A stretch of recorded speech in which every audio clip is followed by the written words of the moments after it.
So going through the process of setting up your board, we've installed the tail pad, we've put the wax on the board, we've installed the leg rope correctly so as to protect the tail, and now we're going to install the fins. So on this particular board, you'll see from the fin boxes here, the shape of the fin boxes. These are FCS2 fin boxes, okay? FCS2 fin boxes take FCS2 fins naturally, but they also are reverse compatible with FCS1 fins. And I'll show you the process of installing an FCS1 fin in an FCS2 box, just in case you have, you're trying to do that. And then after that, I'll show you futures boxes. So I'll use a different board and I'll show you how to install fins on futures boxes. When installing fins on your board, whether you've got a thruster setup like this or a quad setup, the fin is going to have a flat foiled side and a convex side, okay? Now, in all situations, the foiled side goes to the inside of the board, okay? So this fin does not go here, okay? There is a left and a right to the fins, at least for the front fins there is, and so the flat foil goes to the inside of the board. You install the fin by hooking in this front section here into the bar that's in there, and then you firmly press down, and that fin is installed. Now, you do not require a grub screw for FCS2 fins. I know that there are two grub screw positions. The reason that there are two grub screw positions is because these fin boxes are backwards compatible with FCS1 fins. And so you get a little adapter that hooks in at the front there, and then the grub screws hold it in. But on an FCS2 fin, in an FCS2 box, you do not need the grub screws. If you want to use it in the interest of like securing the fins, fine, but you don't necessarily need to. Now, for the rear fin on a thruster, and oft times on the quad rears, but particularly on the thruster set, your center fin is going to have a neutral foil. So you'll notice that there is no flat foiled surface on each, okay? And so it goes straight in the middle. Now,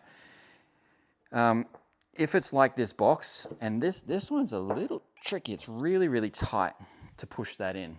If you ever have trouble, the wax that you use to make your board sticky can actually help to make your fins a little slippery.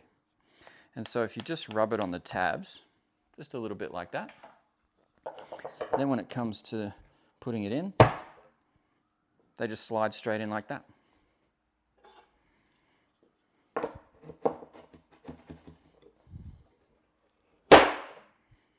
There we have it. That's how you install FCS2 fins.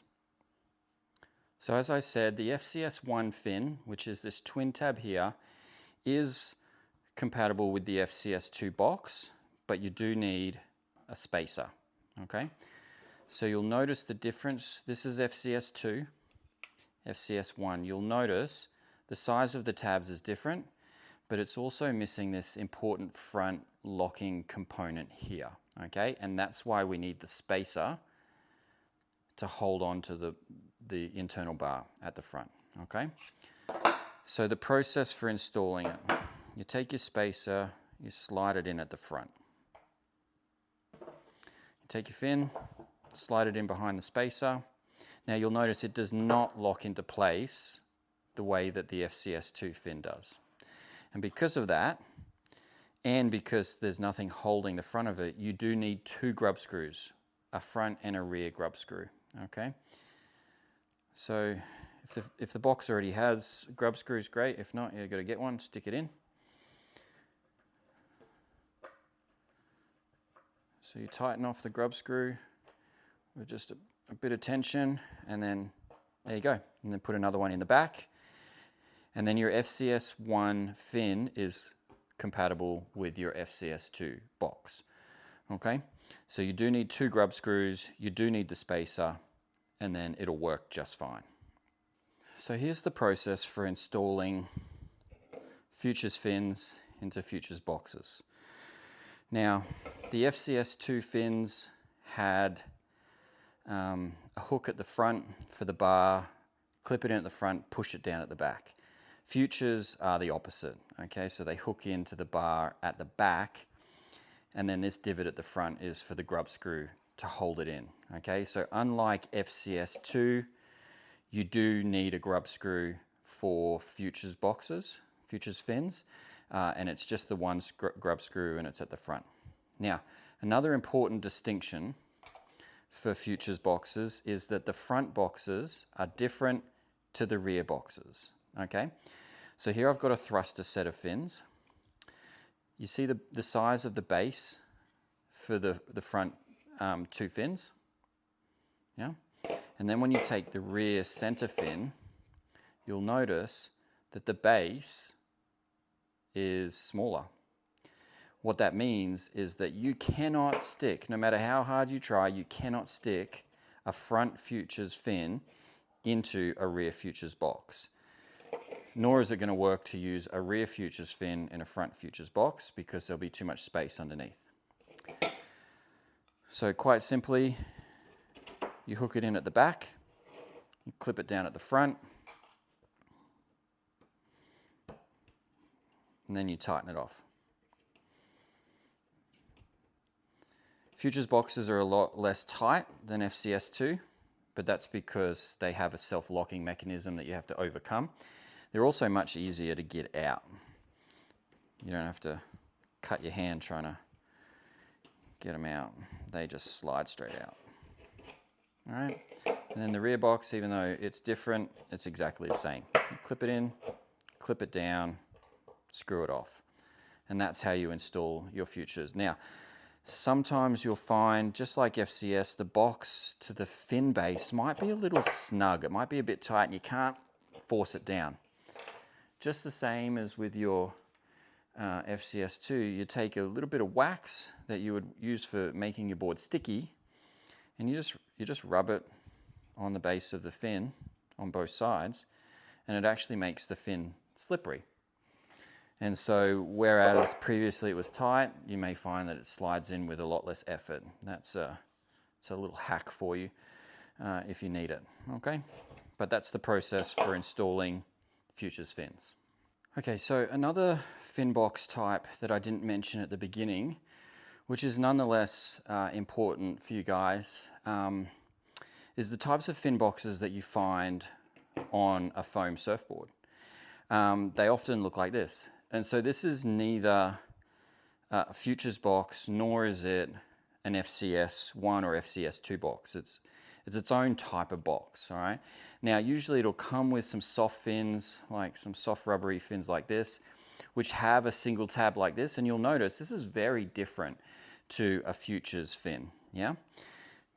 And a Futures fin is not going to fit inside this box. The base of it is just far too large.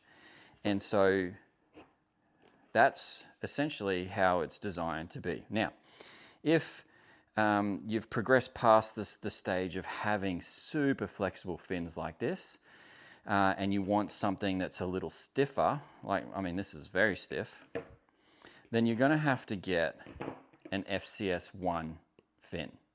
They're about the only type of fins that's compatible with this type of box. And the 2 tabs, you'll notice, line up really, really nicely with the spots for the grub screws for this specific type. And so you don't need a spacer, you don't need anything, it just fits in. There's gonna be a bit of play back and forth, but with the 2 grub screws, it's going to fix it off nicely. So if you want, you've just got to choose the position, whether you want it forwards or backwards, or if you don't care, then just screw it in however. But in this case, I'm going to push it forward, and then you just tighten them off, and the grub screw lines up really neatly with the tabs, And there we have it. And then you do the back one as well. Just like if you were putting an FCS1 fin into an FCS2 box with the spacer, but you do have to have both the front and the rear grub screw, and there you have it. So that's how you install your fins on your foamy. Not all foamies have fin boxes like this. The Mick Fanning ones, for example, have just FCS2 fin boxes, but the majority of them, this is a soft light board, and with these boxes, also Odyssey, which is a very high quality, very popular brand of foamy, and they use boxes like this as well. So you have to use either the fins that it came with, the flexible fins, or if you're going to buy replacement fins for it, FCS1 fins are compatible with it.